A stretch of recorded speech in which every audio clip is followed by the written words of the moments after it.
They just stopped my video. But I'm still a fucking menace. Da, da, da, da, da. But I'm gonna solve that for you. Because I fucks with you. I like you. I don't like none of them other bitches. They ain't shit.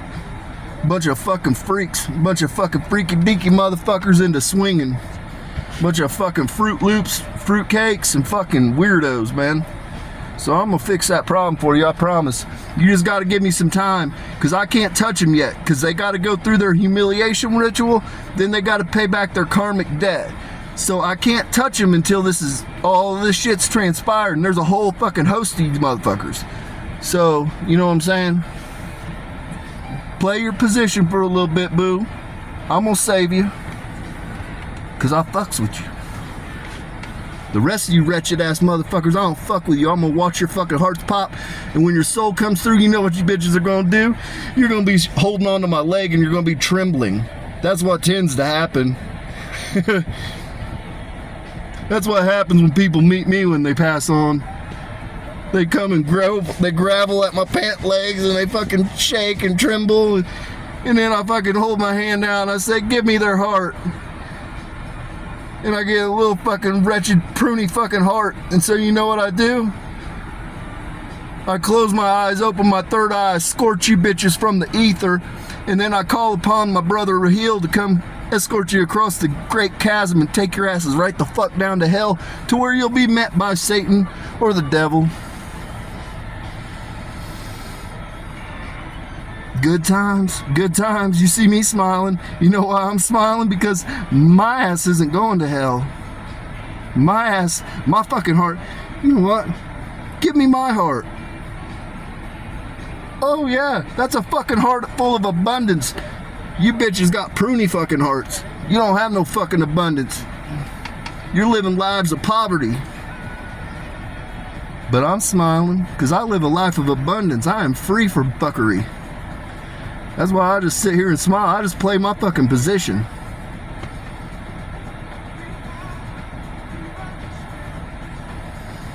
Good times, good times. So with that, I'm going to end on a happy note. I hope you all had a great Thanksgiving. I hope you got to spend time with your families. If your families are fucked, hopefully you got to spend some time with some friends. If you didn't have any friends, hopefully you just got the day off and got the fuck off and do whatever you want to do. You know what I'm saying? Sometimes I'd be content to not talk to anybody. I don't give a fuck. But today, I had my two oldest sons. I was able to spend time with my mother. We had good laughs at the table. It was a good time. You know, that's what life's about. You know, it's easy to get focused on all this bullshit we got going on, and this is gonna pass. We're gonna have to go through some growing pains, okay? But I'm here to tell you, I'm flattered that so many of you are hanging on my words. I'm flattered to be in the position that I'm in. I'm honored. And I want to tell you guys, I'm not gonna fail you. I'm not going to fail you. I'm not going to sell out. There's a lot of people that think that there's some powerful group behind me. I'll tell you who's behind me and who I get my marching orders from. I get my orders from the house of David and God himself. The halls of heaven. The Illuminati's not behind me. The Masons aren't behind me. The Catholic Church isn't behind me. There's nobody behind me. I'm a free and sovereign soul. I haven't been created. I haven't been formulated. I haven't been anything from any organization. I'm just a regular dude, man. To give you some of the background, I'm a master fabricator. I've worked in metal. I've worked in military sector, feeder bowls, things like that. As a kid, I grew up in a home. My father was a bigwig for the United Auto Workers. Well, I shouldn't say bigwig, but he had quite a bit of juice as far as this area goes. Division 3 at the time is what it was known as, and he was president of 662. He was involved in negotiations and the bargaining units and things. And so I grew up on picket lines. Like literally some of my fondest memories from my childhood were going to strikes and sitting on my dad's shoulders. He wasn't a perfect person, but when it came to fighting the good fight, my dad was an honorable and a righteous man. He did his best to help uplift people. And he was a person that didn't see color, didn't matter black, brown, white, yellow. He was a man of the people. And that's kind of where I get it from, man. I was raised in the picket lines. And so I'm just a regular dude, man. I ride motorcycles, hot rods, old cars. I started off fabricating. I worked in a street rod shop. That's why I wear SoCal. And so that's just a little bit about me and kind of, you know, who I am, in my childhood, what formulated and brought me to today, and why I try to fight for the working class. I try to fight for the working man. I'm just a regular dude, I promise you. I'm just a regular dude that's been through, that has kind of a crazy story, but the reality is I'm here to fight the good fight.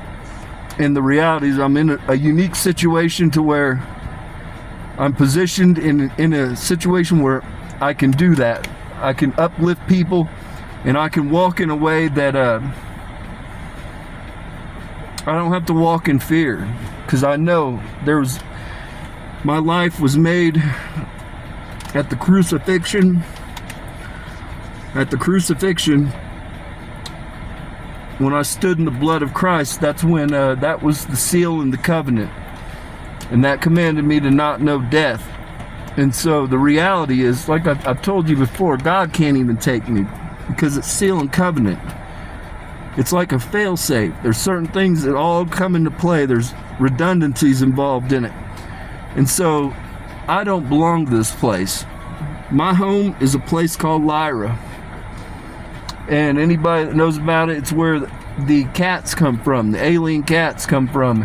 And that's where the idea, the House of David, the roaring lions, we come from Lyra. And so, yeah, I don't even know why I went there and said that, but that's kind of the backstory there. I'm not worried about it because I don't belong to this place. There's not a single person on this planet that holds dominion over me. There's only one person that has any say or influence at all over what direction and what I do, and that's God himself. Now, as far as it goes with Jesus, we have a unique relationship. You know, I was married to him. That's why I was at the crucifixion. I was married. And the reality of it is, Jesus is, I had as much fire back then as I do today. Make no mistake, I've been all gas from the start. And I've just got a fiery personality. I don't take shit from anybody. I don't give a fuck. And so Jesus is the one that he kind of works through me. He's when the compassion and the love comes out and the understanding and kindness, that's Jesus all the way.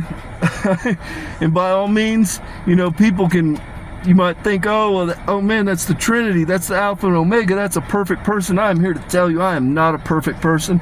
I am a flawed person. I'm a regular person. I fall short every day. Every day I have to ask for forgiveness. Every day, you know, every day I fall short. And through the grace of God and the grace of the Lamb, every day they work through me. They work through me and they work on me. They work on me. You know, everything that I say, every talking point I go, it's approved. Their words are passing through me. Now, it might have my own style and pizzazz and flair on it, but that's another one. Everybody thinks, oh, Jesus didn't cuss. Jesus, oh, he said, Jesus didn't cuss. I'm gonna be the first one to tell you, Jesus cuss you out up and down the street.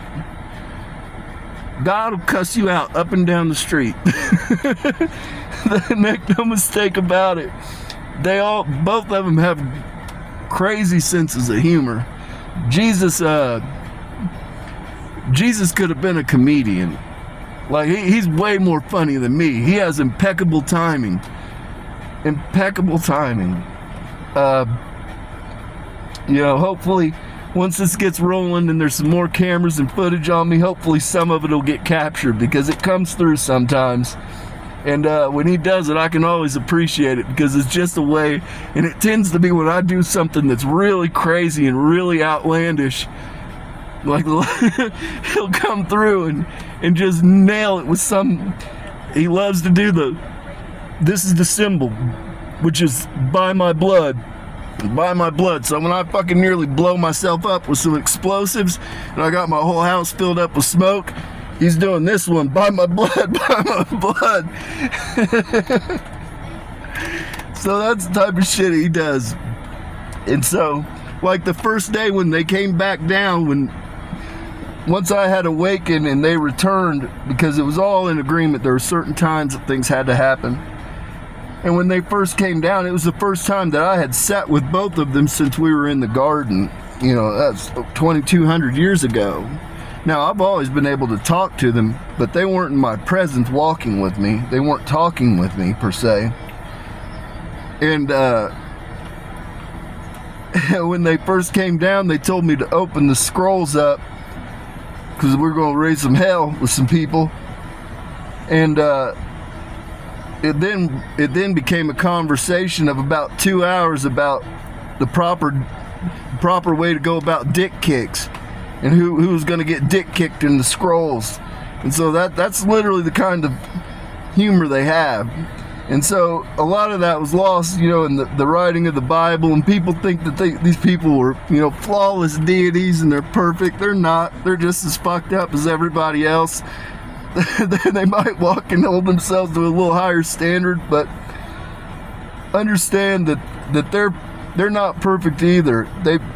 Now when it comes to God, his decisions are all. He's brilliant. He's a different type of mind. He can see every step. He knows every move. But understand, they like a good laugh too. And that's why I tell people, so many people when they go to pray, they believe that there's a proper way to pray. Let me tell you, I walk around my yard. I walk about 3 miles for about 45 minutes, and I'll cuss them out up and down every step I take. Somebody's a son of a bitch, or they ain't shit. And now normally about 2 hours later, I'll be back outside walking again and saying, I'm sorry. but I get it. I see it now. But the reality is, they like authenticity. They like organic conversation. They don't want to hear you getting down and, oh, Carl at work, Carl at HR, he just doesn't get me. No, they want to hear you say, Carl from HR ain't shit. Fuck Carl. That's what they want to hear, because that's what's on your heart. It's there to put, the altar is there for you to put what's on your heart, to give it to them so they can work with it. They know what to do with it. They know what to do on you. They know how to work on you. And so, the reality is, they get a kick out of the shit. They love it when people put it on the altar and they're, oh, fuck this person, fuck that person, they ain't shit. They live for it. They're coming to listen. I promise you. That's the call they're gonna answer. They don't like all that shit where people get down there and, oh, we're gonna I mean, think about that. Like, would you want to go listen to it? Because you're sitting there and you're like, oh man, that's fake as fuck, bro. That's not really what they're thinking. They're like, fuck Carl from HR. So just remember that when you get down and pray, there's not any fucking sanctified proper way to pray. Get down there and lay it out for them. Tell them what's on your heart, man. They're gonna come listen. They're gonna come listen, and they're gonna come laugh with you. Because laughter's the way to fix things. There's a lot of shit that can be fixed by a good laugh. That and a good fuck you. Those two things can fix a lot of stuff. So with that, I hope you all had a happy holiday. I hope you got to spend some time with your family, friends, loved ones, or just spend time by yourself, just chilling. AOC, boo. I'm waiting on that call. I can hear you now. Yeah, I can hear you. Call me, boo. Call me. We got shit to do. We got a world to take over here. I gotta put a couple babies in you at least. At least 2. Jacob and Isabella. Don't ask me how I know the names, I just know them. With that, y'all have a good night, blessed evening. Peace and blessings be upon your home.